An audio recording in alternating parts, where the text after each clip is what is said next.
Antes de poder falar melhor a respeito dos efeitos da mudança climática, é importante a gente entender o que é mudança climática. Para que, quando eu estiver falando sobre derretimento do Ártico, liberação de metano, vocês possam entender de que forma que isso influencia no clima. Muitos dos efeitos colaterais que a gente está sofrendo, que a gente vai sofrer, já estão previstos. Além de outros efeitos colaterais que realmente é impossível de prever. Vamos começar com aquecimento global, ou melhor dizendo, mudança climática. Mudança climática é um novo termo utilizado justamente para tirar um pouco a confusão das pessoas que acham que aquecimento global significa automaticamente aumento de calor que a pessoa está sentindo. Ano passado, por exemplo, o centro-oeste americano teve o maior frio registrado nas últimas décadas. Foi um frio gigantesco. Donald Trump foi no Twitter para dizer que, assim, volte logo ao aquecimento global, a gente está sentindo falta de você, porque estava muito frio lá. É a forma irônica dele dizer que não acredita em aquecimento global. Em certas regiões vamos ter excesso de chuva, mais frio, ou em outras regiões vamos ter excesso de calor, seca. Há três forças que são as principais influenciadoras no clima do planeta Terra. São os motores pelo qual o clima do planeta Terra se estabelece. A primeira delas seria a radiação solar. De acordo com a reposição do planeta em relação ao Sol, nós temos mais e menos radiação solar. O exemplo mais básico que nós temos é as estações do ano. A radiação durante o inverno é menos radiação solar, durante o verão é mais radiação solar. Então essa é uma grande força que influencia no clima. Há outros ciclos além das estações solares que também influenciam no clima. E aí você vai ver em estudos geológicos, porque são ciclos que levam 11 mil anos, 100 mil anos. Outra força que influencia no clima do planeta Terra são os gases do efeito estufa. São eles, basicamente, o vapor de água, o gás carbônico, o metano e o óxido nitroso, além de alguns outros. Esses gases eles compõem a nossa atmosfera e são responsáveis por reter e manter a temperatura de forma mais constante no planeta. É graças a esses gases que nós temos vida, porque a temperatura no planeta Terra é muito mais constante. Há pouca variação de temperatura em relação ao dia e à noite, por exemplo. Esses gases do efeito estufa também influenciam no clima porque quando você tem mais gases, por exemplo, mais dióxido de carbono, mais metano, você tem um maior aquecimento do planeta. Quando você tem menos desses gases, você tem um menor aquecimento do planeta. Outro fator que é responsável pelo clima do planeta são os aerosóis, que na verdade são partículas de poeira e outros elementos que flutuam na atmosfera, não são gases. Entre elas, a coisa mais básica que a gente pode citar, por exemplo, são as erupções vulcânicas. Mas as indústrias também liberam muitos aerosóis na atmosfera. Os aerosóis eles podem ser responsáveis tanto para esquentar o planeta, quanto para esfriar o planeta, dependendo da qual concentração e qual tipo de aerosol nós estamos falando. Erupções vulcânicas geralmente esfriam o planeta. Agora eu vou falar para vocês a respeito dos mecanismos de feedback. Os mecanismos de feedback são processos que podem ampliar ou reduzir os efeitos das forças que alteram o clima do planeta. Esses feedbacks podem ser positivos, quando eles aumentam a temperatura do planeta, e negativos, quando eles ajudam a diminuir a temperatura do planeta. As nuvens são um desses mecanismos de feedback. Quanto mais nuvem nós temos na atmosfera, mais calor e energia solar é refletida de volta para o espaço. Quanto menos nuvem tivermos na atmosfera, menos calor, menos energia solar é refletida para o espaço. Chuva é um outro mecanismo de feedback. Se nós temos chuva em uma região, o efeito evaporativo da água que entra em contato com o solo e com os elementos, por exemplo, podem causar um esfriamento daquela região. Se nós não tivermos chuva e nem umidade de água no ar, nós teremos uma elevação da temperatura do ambiente. A quantidade de água na atmosfera e a chuva, ela é responsável por manter mais estável o clima. Por exemplo, no deserto nós temos um calor extremo durante o dia e um frio extremo durante a noite. Isso é causado pela falta de água na atmosfera. Você tem menos água para reter o calor e manter mais estável a temperatura. O verde, outro mecanismo de feedback. O verde, eu estou falando da copa das árvores, das plantas, das algas marinhas, porque o verde ele captura o dióxido de carbono da atmosfera para crescer. Então, ele é um mecanismo natural de regulação da quantidade de dióxido de carbono na atmosfera. Quando você tem mais dióxido de carbono, você tem mais plantas, que por consequência diminui o dióxido de carbono, e depois você vai ter menos plantas. Isso é um ciclo natural que o planeta Terra sempre teve. E por último, o último mecanismo de feedback pode ser um pouquinho mais complicado de entender. É o albedo de gelo. Vamos fazer a seguinte experiência. Pega um termômetro, uma camiseta branca e uma camiseta preta e vai lá no sol do seu quintal.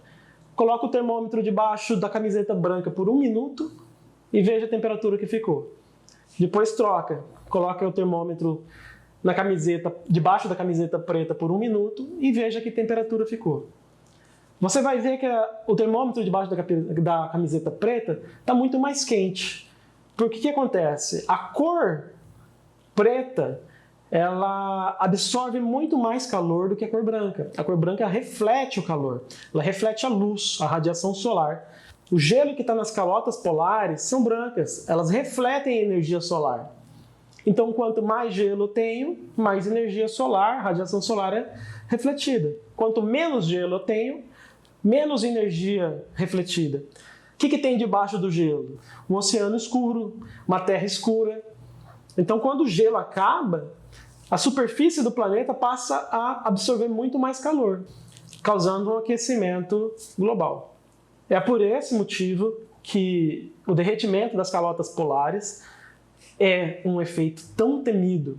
Não é nem a elevação do nível do mar, é a elevação abrupta do nível da temperatura do meio ambiente, causado pelo desaparecimento desse radiador natural que o planeta tem, que está aí para refletir a energia solar. Então a gente falou de forças e agora a gente falou de feedbacks. Por último, nós temos os tipping points, que são, traduzindo, pontos de inflexão. O ponto de inflexão é aquele momento em que o clima muda de forma abrupta.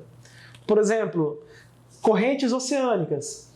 Elas têm um padrão, é um padrão estável. Com o aquecimento global, chegando a um certo patamar, as correntes oceânicas mudam a temperatura da corrente oceânica, muda a sua característica, e isso causa uma mudança drástica no clima do planeta. Lugares onde chovia antes, não chove mais. Lugares onde não chovia, passa a chover. Outro desses pontos de inflexão é a perda das calotas polares. Enquanto nós temos gelo nos polos, nós temos esse radiador refletindo a energia solar. Mas à medida que esse gelo vai derretendo, mais superfície escura fica exposta, mais energia solar passa a ser absorvida pelo planeta e mais calor é gerado, que passa a derreter mais gelo e, por consequência, capturar mais calor do Sol. Esse ciclo vicioso vai chegar a um ponto em que vai derreter por completo as calotas polares. Este é um outro tipping point. O que vai causar com o derretimento das calotas polares? A liberação do gás metano de forma abrupta no planeta. Gás metano é um importante gás do efeito estufa, na verdade muito mais potente do que o dióxido de carbono. Debaixo do gelo permanente do Polo Norte e do Polo Sul, nós temos grande quantidade de metano aprisionado, congelado. Com a liberação do metano, que é muito mais potente que o dióxido de carbono, nós teremos uma elevação abrupta da temperatura da atmosfera, causando um maior derretimento, novamente, de gelo e mais metano sendo liberado para a atmosfera. Quando chega nesse momento de liberação dessa grande quantidade de metano, a velocidade com que o planeta esquenta se acelera muito. Nos últimos 100 anos, nós tivemos aí um aumento na ordem de 1 grau e meio da temperatura média do planeta. Mas se todo o metano que está congelado for liberado de uma vez só, nós podemos ver aí 3, 4, 6. Tem cientistas que falam até em 8 graus na elevação da temperatura do meio ambiente. Esses são os mecanismos básicos da ciência do aquecimento global. Falo isso porque eu já reparei que a maior parte dos vídeos que a gente vê quando fala em aquecimento global fala só do gás carbônico, do dióxido de carbono, né? Mas na verdade é muito mais complexo. Você pode reparar, se você parar para pensar em cada um desses elementos, um influencia no outro. É tudo retroalimentado. Com mais calor, mais dióxido de carbono, com menos calor, menos dióxido de carbono. Com mais verde, menor temperatura, mais gelo, menos gelo, tudo isso influencia. O planeta tem seu equilíbrio. Muitos negacionistas vão falar que o planeta já foi muito mais quente no passado e que a concentração de gás carbônico já foi muito maior também no passado. Que passado? Milhares de anos atrás. Vão falar que o nível dos oceanos foi muito mais alto no passado. Foi. Que passado? Milhares de anos atrás. E cada uma dessas mudanças levou-se centenas de milhares de anos, milhões de anos. Tempo suficiente para que a natureza pudesse se adaptar. Mas você acha que a natureza vai conseguir se adaptar com a mudança abrupta de 4 ou 5 graus na temperatura? 4 ou 5 graus, eu vou falar para vocês não têm ideia, em geral, do que significa. Em outra matéria eu vou explorar o que os cientistas falam, o que significa 1 grau no planeta, 2 graus, 3 graus, 4 graus. De início, os países, através dos tratados, estão tentando manter que a temperatura média do planeta chegue apenas a 2 graus no máximo em 2050. Depois eu vou te mostrar o porquê que essa meta é praticamente impossível de ser atingida e que o nosso futuro é muito mais grave do que nos querem fazer pensar. Infelizmente, eles têm que manter a ordem, né? Se um meteoro estivesse chegando na Terra aqui nesse momento, não ia ter ordem.